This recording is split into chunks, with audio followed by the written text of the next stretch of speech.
चलो दोस्तों, तो अब हम लोग स्टार्ट करते हैं किट के अगले टॉपिक के साइड।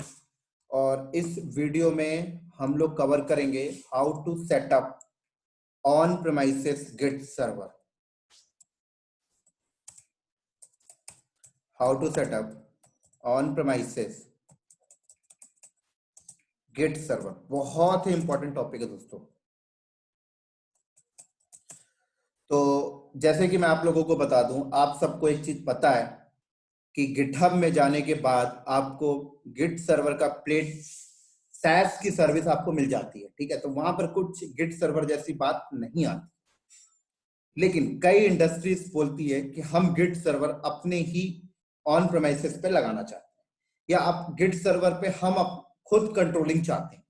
क्योंकि अगर आपने गिटहब पे जाकर सैस सर्विस ली है तो वहां पर आपको गिट सर्वर की कंट्रोलिंग आपके हाथ में नहीं होती है। ठीक है, कंपनी बोलती है हम उसकी कंट्रोलिंग अपने पास रखना चाहते हैं। तो इसका मतलब फिर आप गिट सर्वर खुद ही सेट करिए, तभी तो कंट्रोलिंग आएगी आपके पास। सैस की सर्विस में कंट्रोलिंग थोड़ी आती है। गिटहब तो आपको गिटहब वेबसाइट पे जाने के बाद आपको सैस की सर्विस वहां पर मिलती है। ठीक है, तो हम लोग इस वीडियो में बात करेंगे कि ऑन प्रेमाइसेस में गिट सर्वर कैसे सेट किया जाता है। तो दोस्तों, आप मार्केट से सर्वर खरीद लें, उसके ऊपर सेटअप कर लें, कोई प्रॉब्लम नहीं है। या फिर आप VMware के ऊपर VM बनाकर उस VM के ऊपर गिट सर्वर सेटअप कर लें, कोई प्रॉब्लम नहीं है। या फिर आप ओपन स्टैक के ऊपर एक VM बनाकर उसके ऊपर गिट सर्वर सेटअप कर लें, कोई प्रॉब्लम नहीं है। या फिर आप एक कदम और आगे निकलें तो आप AWS पे जाकर एक इंस्टेंस क्रिएट कर लें, उसके ऊपर गिट सर्वर कर लें, सेटअप कर लें, कोई प्रॉब्लम नहीं है। एजोर क्लाउड के ऊपर जाकर एक VM क्रिएट कर लें, उसके ऊपर गिट सर्वर सेटअप कर लें, कोई प्रॉब्लम नहीं है। गूगल क्लाउड के ऊपर जाकर एक VM क्रिएट कर लें, उसके ऊपर आप सेटअप कर लें, कोई प्रॉब्लम नहीं है। ठीक है, लेकिन यहां पर मैं VMware के ऊपर VM क्रिएट करके उसके ऊपर हम यहां पर सेटअप करने वाले हैं। ठीक है, तो यहां पर मैं इस how to setup on premises git server को अंडरस्टैंडिंग कराने के लिए मैं आपके सामने 3 सर्वर का यूज करूंगा। बोले तो 3 मशीन का यूज करूंगा। ठीक है, तो एक मशीन मेरे पास ये है, एक मशीन मेरे पास ये है, और एक मशीन मेरे पास ये है। 3 मशीन हमारे पास रहेगी। ठीक है, एक मशीन को मैं as a git server consider करूंगा और ये 2 मशीन मेरे गिट क्लाइंट होंगे। तो एक को हम कंसिडर करेंगे गिट क्लाइंट 1,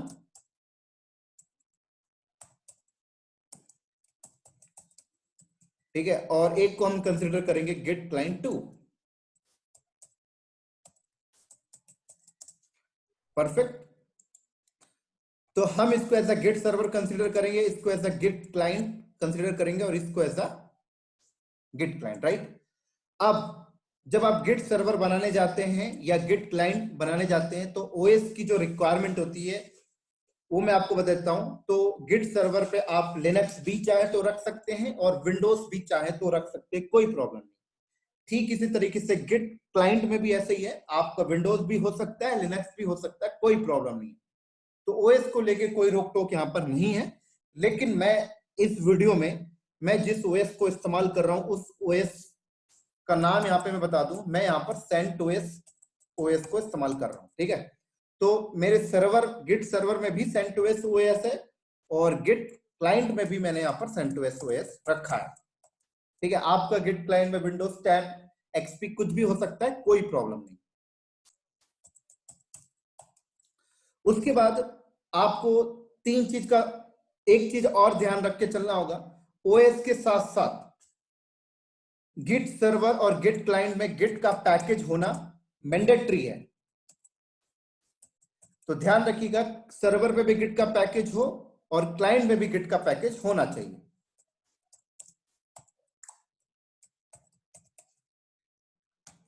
राइट, इधर भी। उसके बाद अगला आपको क्या ध्यान रख लेके चलना है कि तीनों में आईपी एड्रेस होने चाहिए और वो तीनों सर्वर के साथ गिट क्लाइंट 1 और गिट क्लाइंट 2 दोनों कम्युनिकेट होने चाहिए। राइट, तो मैं आपको बता दूं, मेरे गिट सर्वर पे जो आईपी एड्रेस है वो आईपी एड्रेस है 192.168.177.128, ठीक है। और होस्ट ने भी मैंने सेट कर रखा है, वो भी मैं आपको यहाँ पे बता देता हूँ, और सारा कुछ अभी मैं वेरीफाई भी आपको कराऊंगा, git-server। इसी तरीके से मेरे गिट क्लाइंट 1 पे जो आईपी एड्रेस है वो भी मैं यहाँ पे लिख देता हूँ, 192.168.177.129, और होस्ट नेम जो मैंने सेट किया है वो भी मैं आपको डिफाइन कर देता हूं यहाँ पर, git-client1, ये मैंने होस्ट नेम रखा है। इसी तरीके से गिट क्लाइंट 2 पे मेरा जो आईपी एड्रेस है वो भी मैं आपको यहाँ पे डिफाइन कर देता हूँ, 192.168.177.132, और होस्ट नेम यहां पर मैंने रखा है गिट क्लाइंट 2। परफेक्ट। तो इसका मतलब मेरा गिट सर्वर के साथ ये क्लाइंट 1 और क्लाइंट 2 दोनों ही कम्युनिकेट कर रहे हैं, कोई प्रॉब्लम नहीं, ठीक है। चलो अब आपको क्या करना है, गिट सर्वर पे जाके आप रिमोट रेपोजिटरी आपको बनानी है, और क्लाइंट में जाकर लोकल रेपोजिटरी बनानी है, बस। तो मैंने आपको रेपोजिटरी की डेफिनेशन बताई थी। रेपोजिटरी कुछ भी नहीं होता, यहां पर आप कोई नॉर्मल फोल्डर पे जब वर्जनिंग इनेबल कर देते हैं तो हम उसे रेपोजिटरी नाम से कॉल करने लगते हैं, ठीक है। बस आपको यहाँ पर यह ध्यान रखना है कि गिट सर्वर पे जो रेपोजिटरी होगी वो रिमोट रेपोजिटरी कहलाएगा, और क्लाइंट में जो रेपोजिटरी होगी वो लोकल रेपोजिटरी कहलाएगा, ठीक है। तो हमने यहाँ पर क्या करना होगा कि हम लोग यहाँ पर गिट सर्वर पे जाके एक फोल्डर क्रिएट करेंगे। फोल्डर का नाम हो गया mkdir, मैंने फोल्डर का नाम बना दिया जैसे प्रोजेक्ट नाम से। अब ये एक सिंपल फोल्डर है, ठीक है। फिर मैं क्या करूंगा, cd करके इस फोल्डर के अंदर में जाकर, फोल्डर के अंदर जाकर मैं यहाँ पर एक कमांड चलाऊंगा, git init space -fn bear। तो अब ये फोल्डर एक रेपोजिटरी बन जाएगा, रेपोजिटरी, और कौन सा रेपोजिटरी, रिमोट रेपोजिटरी, ठीक है। उसके बाद अब ये गिट सर्वर बन चुका है, बस गिट सर्वर बनाने के इतने ही स्टेप हैं। अब और बाकी जो एक्स्ट्रा फंक्शनलिटीज होते हैं, बोले तो ऑथेंटिकेशन वगैरह, वो हम अभी बात नहीं कर रहे हैं। इतना ही स्टेप फॉलो करने से गिट सर्वर बन गया। अब क्या करेंगे, अब क्लाइंट मशीन में जाएंगे, तो क्लाइंट मशीन में क्लाइंट अपना एक फोल्डर क्रिएट कर लेगा, जिस फोल्डर के ऊपर अपना कोड, जिस फोल्डर के अंदर वो अपने कोड रखता है, कोड में चेंजेस करता है। तो समझ लो एक फोल्डर इसके पास है dev1 नाम का। तो अब ये अपने dev1 नाम के फोल्डर के अंदर जाएगा और इस फोल्डर के अंदर कमांड मारेगा git init। तो ये भी एक रेपोजिटरी बन गया, लेकिन ये एक लोकल रेपोजिटरी है। अब तो ये क्या कहला गया, इस रेपोजिटरी के अंदर डेवलपर्स अपना कोड रखेगा, बोले तो उसने अपनी कोड फाइल रखी है, ये कोड, और उसके अंदर जाकर वो कोडिंग वगैरह करता है, और कोडिंग वगैरह जब कंप्लीट हो जाएगा तो उसे सेव करेगा उस फाइल को। सेव करने के बाद वो उसे क्या करेगा, गिट के स्टेजिंग एरिया में उसे ऐड कर देगा। अब ये स्टेजिंग एरिया का जो टर्म्स है ये मैं आपको एक्सप्लेन करूंगा अगले वीडियो में। इस वीडियो में मैं ज्यादा चीजें अभी कमांड्स के बारे में ज्यादा नहीं बताने वाला, सिर्फ मैं आपको एक इंफ्रा समझाने जा रहा हूं। तो क्या बोल रहा था मैं, उसने अपनी कोडिंग वाली फाइल के अंदर चेंजेस किया, उसको सेव किया, सेव करके वो क्या करेगा, उसको गिट के स्टेजिंग एरिया में ऐड कर देगा। उसके बाद वो उसे एक कमिट दे देगा, कमिट बोले तो एक टैग असाइन कर देगा, जस्ट काइंड ऑफ थिंग। उसके बाद वो क्या करेगा, उसे पुश कर देगा उस कोड फाइल को। तो उस कोड फाइल को जब वो पुश करेगा तो इस सर्वर पे पुश करेगा, इस सर्वर के एड्रेस पे, इस सर्वर पे आके वो इस फोल्डर पे उसकी कोड फाइल पुश होके स्टोर हो जाएगी, ठीक है। तो ये हो गया गिट सर्वर, ये हो गया गिट क्लाइंट। अब ठीक उसी तरीके से डेली ये डेवलपर्स अपने कोड फाइल में चेंजेस करता है, और चेंजेस करने के बाद वो क्या करता है, पुश कर देता है, तो यहाँ पर आ जाता है। तो ये गिट सर्वर हो गया। यहाँ पर भी एक वर्जनिंग मेंटेन हो रहा है, ठीक है। अब देखिए, अब ये एक नया क्लाइंट आ गया। अब नया क्लाइंट भी उसी कोड फाइल पे काम करने वाला है, मतलब जिस कोड फाइल पे काम कर रहा था सेम कोड फाइल पे ये भी काम करने वाला है। तो अब इसको लेटेस्ट वाली जो कोडिंग फाइल में, बोले तो इस कोड फाइल में क्लाइंट 1 ने बहुत सारी चेंजेस कर रखा था, और यहाँ पर उसने पुश कर रखा है। अब ये एक हफ्ते बाद आया, छुट्टी से आया, अब ये भी उसी फाइल पे चेंज करना चाहता है। तो इसे तो लेटेस्ट वाला चाहिए ना, जहां तक इसने कर रखा है। तो ये गिट क्लाइंट 2, ये क्या है, गिट क्लाइंट 2 है। ये गिट क्लाइंट 2 गिट क्लाइंट 1 से नहीं मांगेगा कि भाई तूने जो चेंजेस किया मुझे दे दे। ये क्या करेगा, गिट सर्वर से जाकर पुल कर लेगा, तो उसे अप टू डेट वाला मिल जाएगा, और पुल करने के बाद ये भी उसी फाइल के ऊपर आगे कोडिंग करना स्टार्ट कर देगा। बोले तो ये भी अपना एक फोल्डर से क्रिएट कर लेगा, mkdir, या जैसे इसने dev2 बना लिया, ये भी उस फोल्डर के अंदर जाकर, ये भी उस फोल्डर के अंदर जाकर क्या कमांड चलाएगा, git init। तो इसका भी फोल्डर, इसके फोल्डर के ऊपर भी वर्जनिंग एक्टिवेट हो गया, मतलब ये भी एक रेपोजिटरी हो गया, तो लोकल रेपोजिटरी हो गया। उसके ऊपर, उसके बाद उसने क्या किया, पुल किया, और पुल करके उसने भी चेंज वगैरह किया, और चेंज करने के बाद काम खत्म हुआ, ये भी यहाँ पे पुश कर दिया। तो देखिए ये कहला गया गिट क्लाइंट, ये हो गया गिट सर्वर। परफेक्ट। अब अगली बात ये आती है कि गिट क्लाइंट और गिट सर्वर के बीच में जो कम्युनिकेशन चैनल होगा वो कौन सा होगा। तो कम्युनिकेशन चैनल जो होता है दोस्तों, SSH होता है, और HTTP भी होता है। तो दोनों में आप कोई भी इस्तेमाल कर सकते हैं, SSH या HTTP, ठीक है। उसके बाद एक चीज मैं आपको और बता दूं, अगर हमने यहाँ पर कम्युनिकेशन चैनल SSH यूज कर रहे हैं, तो अब यहां से अगर ये क्लाइंट कोड को जब पुश करेगा, तो SSH के थ्रू जब कनेक्शन बनेगा तो उससे पासवर्ड पूछेगा, राइट। अब वो चाहता है कि जब मैं पुश करूं तो पासवर्ड ना पूछे, तो सिंपल सी भाषा में आप लोगों ने SSH कमांड में पढ़ा, टॉपिक में पढ़ा होगा कि भाई SSH हाइफन कीजन कमांड से ये की जनरेट करे, और की का 2 की बन के आती है, एक पब्लिक की और एक प्राइवेट की। तो पब्लिक की को यहाँ पर शेयर कर दे, ठीक है। जब आप SSH हाइफन कीजन से की बनाते हैं तो कौन सी की बनती है, 2 की बनती है, एक ID अंडरस्कोर RSA जो प्राइवेट होती है, और एक होती है ID underscore RSA dot pub. तो आप सबको पता है कि जब आप पब्लिक वाली की को यहाँ पे कॉपी करते हो, और कॉपी होने के बाद फिर आप SSH कनेक्शन बनाते हो, तो आपसे पासवर्ड नहीं मांगता। लेकिन सबसे इंपॉर्टेंट चीज मैं आपको बता रहा हूँ, बहुत ध्यान से सुनिएगा। हम यहाँ पर गिट क्लाइंट की तो बनाएगा, और की को बनाने के बाद ID underscore RSA dot pub वाली की जब सर्वर को शेयर करेगा, तो उससे सर्वर का पासवर्ड मांगेगा। लेकिन हम लोग यहाँ पर क्लाइंट को सर्वर का पासवर्ड शेयर नहीं करते हैं। तो इसका मतलब गिट क्लाइंट जब फर्स्ट टाइम की को शेयर करेगा, तो उससे पासवर्ड देंगे, तभी तो पासवर्ड टाइप करके शेयर कर पाएगा, बिल्कुल। तो हम यहाँ पर गिट क्लाइंट को कोई पासवर्ड नहीं देंगे, हम गिट क्लाइंट को ये बोलेंगे कि भाई तू जो भी की बना रहा है, और की का जो ID underscore RSA dot pub है, जो पब्लिक की है, उस फाइल को तू हमें दे दे। मतलब गिट एडमिनिस्ट्रेटर जो होगा वो क्लाइंट से मांग लेगा वो फाइल, और गिट एडमिनिस्ट्रेटर क्या करेगा, गिट सर्वर पे जाकर वो .ssh के अंदर एक एथोराइज अंडरस्कोर कीज नाम की फाइल बनाएगा, और उसके कंटेंट को वहां पे पेस्ट कर देगा, बस। अब बोलेगा गिट क्लाइंट को तू पुश कर, तेरे से पासवर्ड नहीं मांगेगा। तो हम कोई भी क्लाइंट को गिट सर्वर का पासवर्ड शेयर नहीं करते, यहां पर एक सिक्योरिटी रीजन से, ठीक है दोस्तों।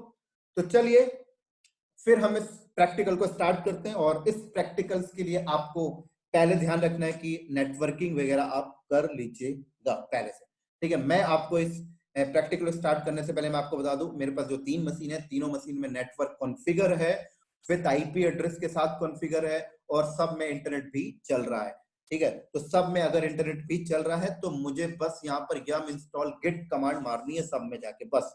अगर मान लो कभी किसी सिनेरियो में आपके मशीन पे इंटरनेट नहीं चल रहा है, तो आप yum इंस्टॉल गिट करेंगे, तो आप ध्यान रखिएगा गिट का जो पैकेज आपको अपना yum की लोकल रेपोजिटरी बनाकर वहां पे पुट करना पड़ेगा, ठीक है। हालांकि मेरे सिस्टम पे इंटरनेट चल रहा है, तो बाय डिफॉल्ट पब्लिक रेपोजिटरी से उठा के इंस्टॉल कर देगा।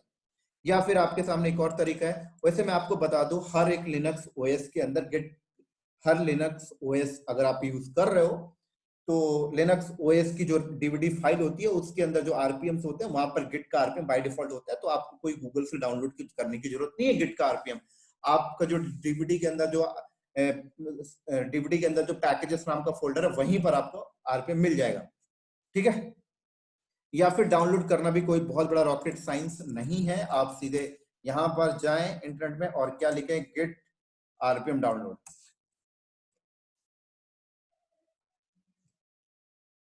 तो बस यहां से आप डाउनलोड कर सकते हैं, कोई समस्या नहीं।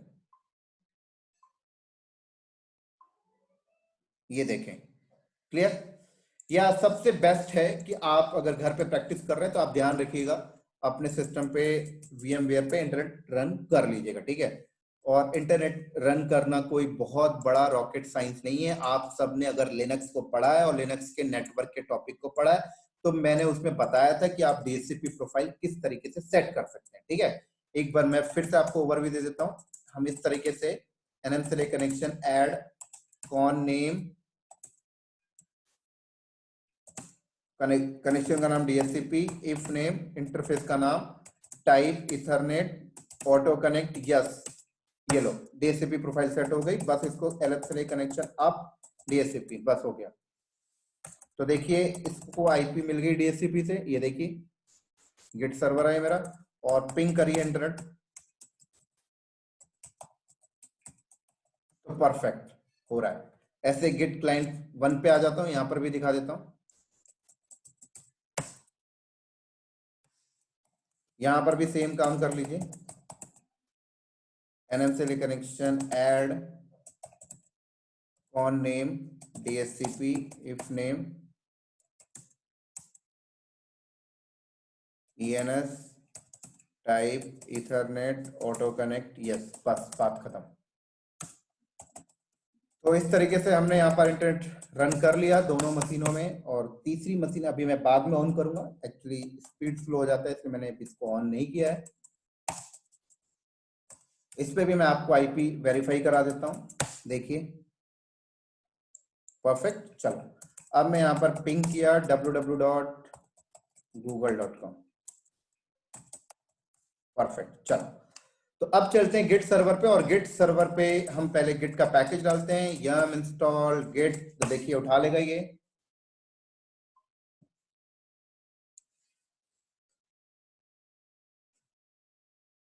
चलो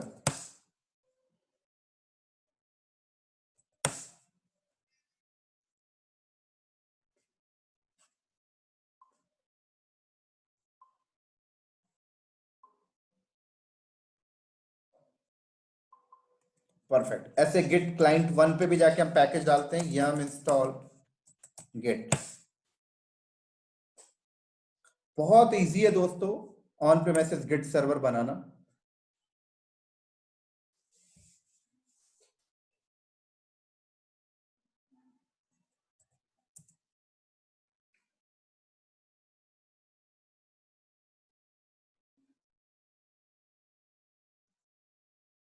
परफेक्ट।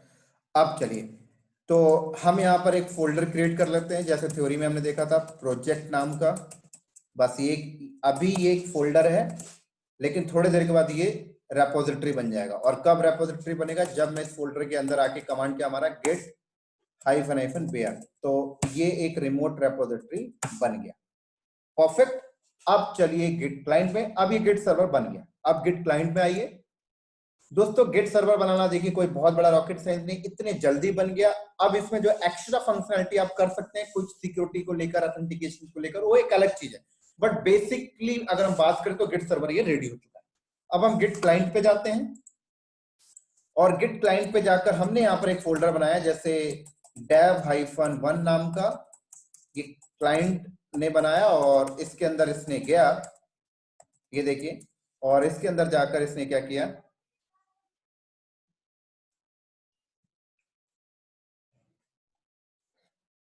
इसने इसके अंदर जाकर क्या किया, यहां पर गिट इनिट, राइट। तो ये आप देखिए गिट जब इसने इनिट किया तो ये लोकल रेपोजिटरी बना, और जब यहां पर गिट इनिट हाइफन बेयर किया तो ये रिमोट रेपोजिटरी बना। परफेक्ट, ये बात ध्यान रखिएगा। चलिए अब हम क्या करते हैं, अब यहाँ पर एक कोड फाइल है, मान लो ये प्रोजेक्ट को स्टार्ट कर रहा है ये डेवलपर, तो इसने कोड लिखना स्टार्ट किया और यहाँ पर लिखा वेलकम टू इंडिया। परफेक्ट, और इसने कोडिंग किया, और कोडिंग करने के बाद अब ये क्या करेगा, इसको गिट के स्टेजिंग एरिया में ऐड करेगा। अगर मैं यहाँ पर गिट शो करूंगा तो देखो आपको, सॉरी, यहाँ पर गिट स्टेटस अगर मैं यहाँ पे करता हूं,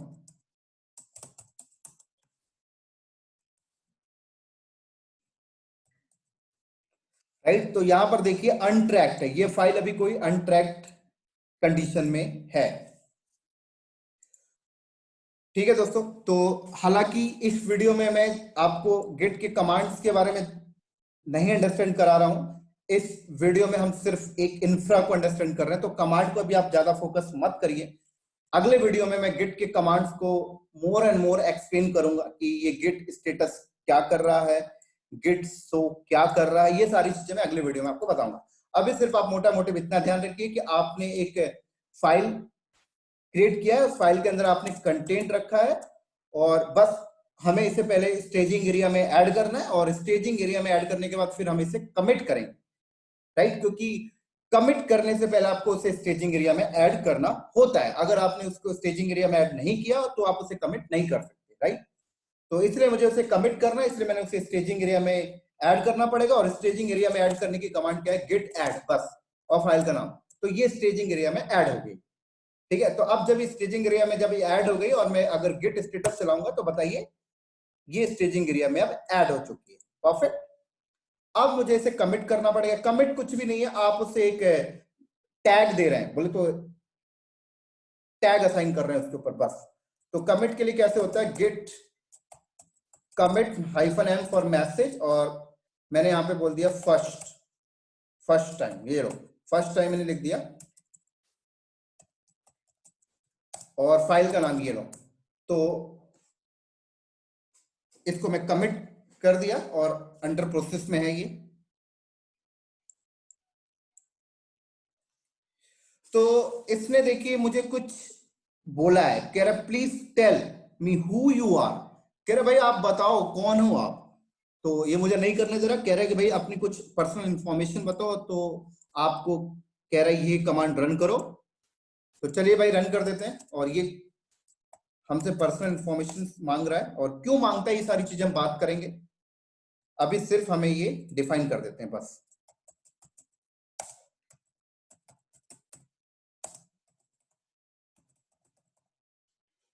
आप यहां पर अपनी पर्सनल इंफॉर्मेशन दे दिया, जैसे मैंने बोला cloudknowledges.com। परफेक्ट। इसी तरीके से मैंने config -global user.name,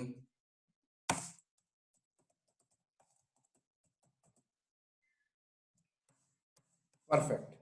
तो अब हम यहाँ पे कमिट करेंगे तो हमें कोई प्रॉब्लम नहीं, कमिट हो गया। अब कमिट करने के बाद हमें इसे पुश करना है गिट सर्वर पे। लेकिन गिट सर्वर पे पुश करने से पहले आपको गिट सर्वर के अंदर जो रिमोट रेपोजिटरी है उस पूरे लिंक को गिट क्लाइंट पे ऐड करना होगा, राइट? तो उसको ऐड करने के लिए क्या होती है, पहले मैं गिट सर्वर का पाथ देख लेता हूं। ये पाथ है, तो ऐड करने के लिए होती है command git remote origin, sorry git remote add origin और root @192.168.127.128 के अंदर प्रोजेक्ट नाम का बोला, ये लो ऐड कर लिया। परफेक्ट। उसके बाद हमें क्या करना है? Git push origin to master, ये लो। तो अब देखिए आपसे SSH बेस कनेक्शन बना रहा है, तो फिंगरप्रिंट और आपसे पासवर्ड मांग रहा है। परफेक्ट। तो पासवर्ड आप नहीं डिफाइन करना चाहते, नहीं टाइप करना चाहते, क्योंकि गिट सर्वर ने आपको पासवर्ड दिया भी नहीं है। तो फिर क्या करें?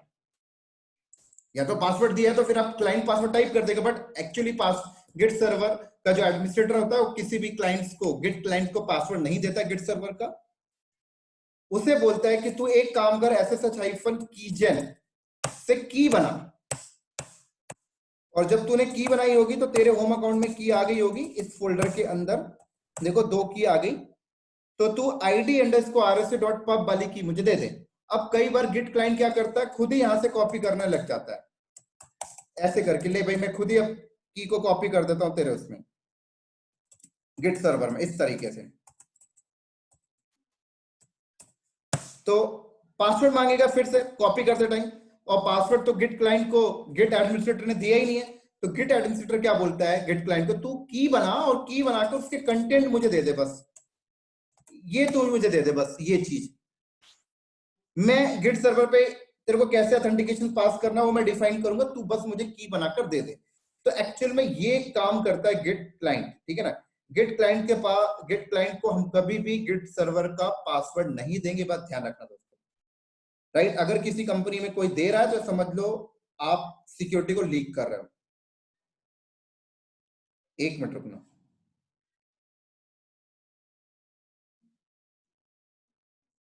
चलो, तो ये चीज हमने कॉपी किया यहां से,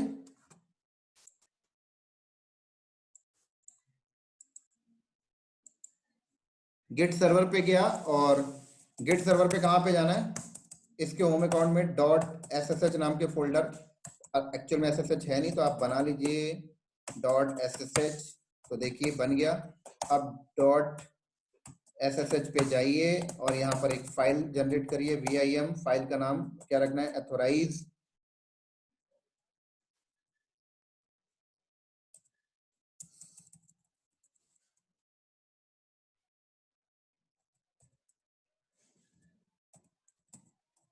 _keys, परफेक्ट।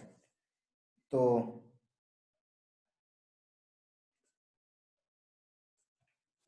और उसके बाद आप वो कंटेंट यहाँ पर पेस्ट कर दें, ये लो हमने यहाँ पे पेस्ट किया, बस फाइल को सेव करके बाहर आए, और इतना करने के बाद फिर गिट क्लाइंट वाला क्या करेगा, अब पुश करेगा यहाँ पर अपने उस फोल्डर पे गया हो dev-1 के अंदर, और अब कमांड चलाएगा git push origin to the master।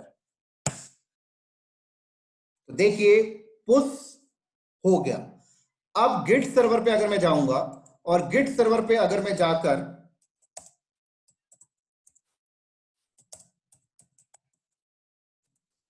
अब मैं गिट सर्वर पे अगर जाके कमांड मारा चलाता हूं गिट लॉक्स, तो देखिए यहां पर आ चुकी है। और अगर मैं यहां पर कमांड मारता हूं गिट सो, तो देखिए परफेक्ट दोस्तों।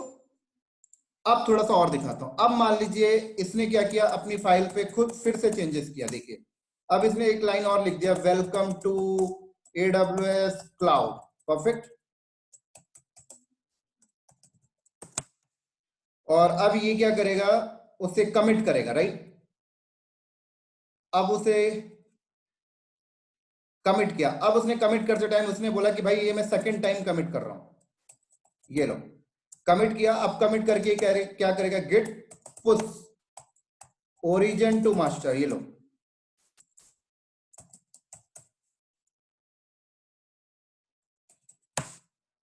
ये लो।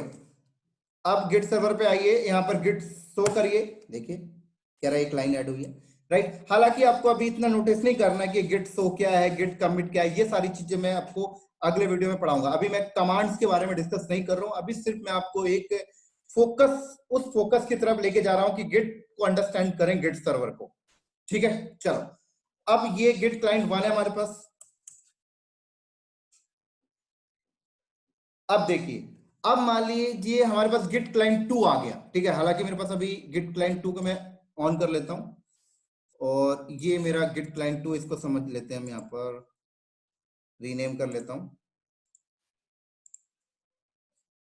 गिट क्लाइंट 2, ठीक है। ये इसको हम as a git client 2 understand करते हैं।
चलो ऑन कर लेते हैं इसे भी।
तो ये तीसरी मशीन आ गई हमारे पास, गिट क्लाइंट 2।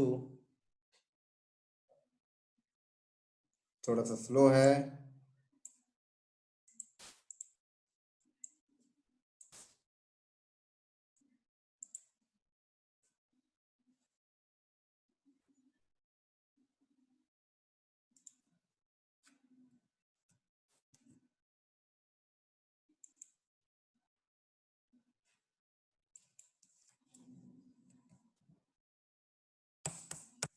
चलो, तो हमने यहाँ पर क्या करना है, यह हम इंस्टॉल गिट पैकेज डालना है बस।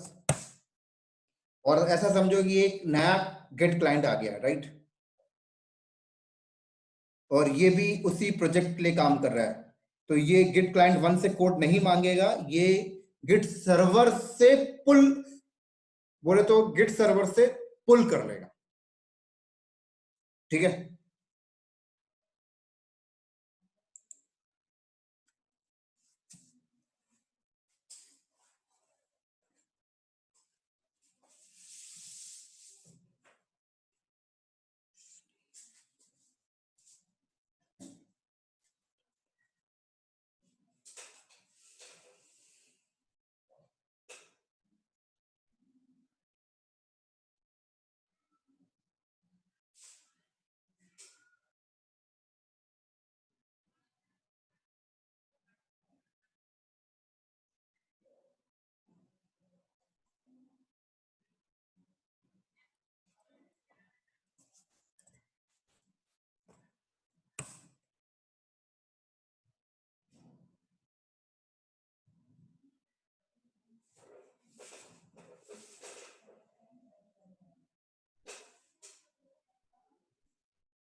चलो, तो अब इसने क्या किया,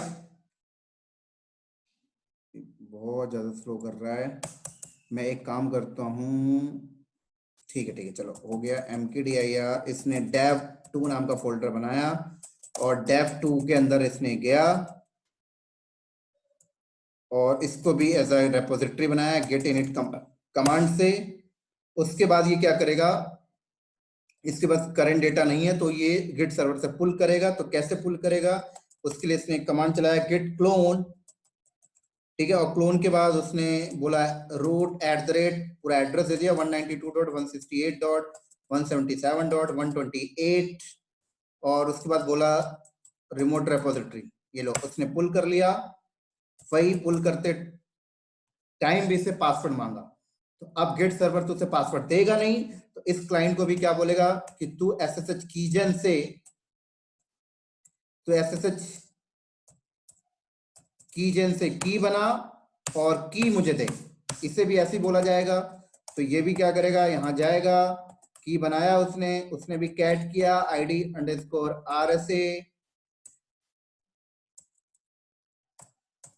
RSA.pub को इसने ओपन किया, और ये यहां से इसने क्या करना है, यहां से इसने कॉपी करने हैं और गिट सर्वर एडमिनिस्ट्रेटर को दे दिया। अब गिट सर्वर एडमिनिस्ट्रेटर क्या करेगा, इसका आप लोगों को पता है, गिट सर्वर एडमिनिस्ट्रेटर अपने .ssh के अंदर जाएगा, हिडन फोल्डर के अंदर, और यहां पर उसने ऑलरेडी एक फाइल बना रखी है, उसी फाइल के अंदर जाएगा और यहां पर नीचे वाली लाइन में उस क्लाइंट का पेस्ट किया, बस बात खत्म। अब ये क्लाइंट 2 क्या करेगा, अब ये क्लाइंट 2 अब करेगा क्लोन, कोई समस्या नहीं आएगी। तो देख सकते हैं दोस्तों, क्लोन हो गया। तो इस तरीके से गिट सर्वर और क्लाइंट के बीच में मैनेजमेंट की जाती है। देख सकते हैं दोस्तों, ये देखिए उसके पास पूरा का पूरा प्रोजेक्ट आ गया, और देखिए कोड फाइल, उसके अंदर सारी चीजें। अब ये भी उस पे चेंजेस करना स्टार्ट कर देगा और फिर उसे पुश करता है। तो ये था दोस्तों एक छोटा सा एग्जाम्पल कि ऑन प्रेमिसेस में गिट सर्वर कैसे बनाते हैं। और यहां पर हमने जो कनेक्शन बनाया है गिट सर्वर और क्लाइंट के बीच में, SSH को यूज किया है। अब मैं आपको बता दूं, कंपनी के अंदर गिट सर्वर इतना ही बनाकर नहीं छोड़ा जाता, कई नंबर ऑफ चीजें ऑथेंटिकेशन बेस्ड इंप्लीमेंट की जाती हैं, राइट। जैसे OS हार्डनिंग से लेकर सारी चीजें गिट सर्वर पे की जाती हैं। इसी तरीके से आप HTTPS बेस्ड भी कनेक्शन बना सकते हो गिट क्लाइंट और गिट सर्वर के बीच में। तो HTTPS बेस्ड कनेक्शन कैसे बनाते हैं गिट क्लाइंट और गिट सर्वर के बीच में, ये मैं अगले वीडियो में बताऊंगा। इस वीडियो में नहीं बताऊंगा क्योंकि ये वीडियो ऑलरेडी बहुत लंबी हो चुकी है, ठीक है। और अभी इस वीडियो में मैं जितनी भी कमांडें यूज किया था दोस्तों, उस कमांड में आपको अभी माइंड करने की जरूरत नहीं है, क्योंकि गिट की जो कमांड्स हैं वो सारी चीजें मैं मोर एंड मोर एक्सप्लेन करूंगा आने वाले वीडियो में, ठीक है दोस्तों। तो ये था एक छोटा सा एग्जांपल ऑन प्रेमिसेस पे गिट सर्वर कैसे सेटअप करते हैं। हालांकि आप सबको पता है कि अगर आप ऑन प्रेमिसेस पे गिट सर्वर सेटअप नहीं करना, तो गिटहब में जाकर आप वहां पर SaaS की सर्विस ले सकते हैं, कोई प्रॉब्लम नहीं, ठीक है। जो कई कंपनियां ऑन प्रेमिसेस गिट सर्वर नहीं लगाकर वो क्या करती हैं, यहां पर जाती है, मैं आपको दिखा देता हूं।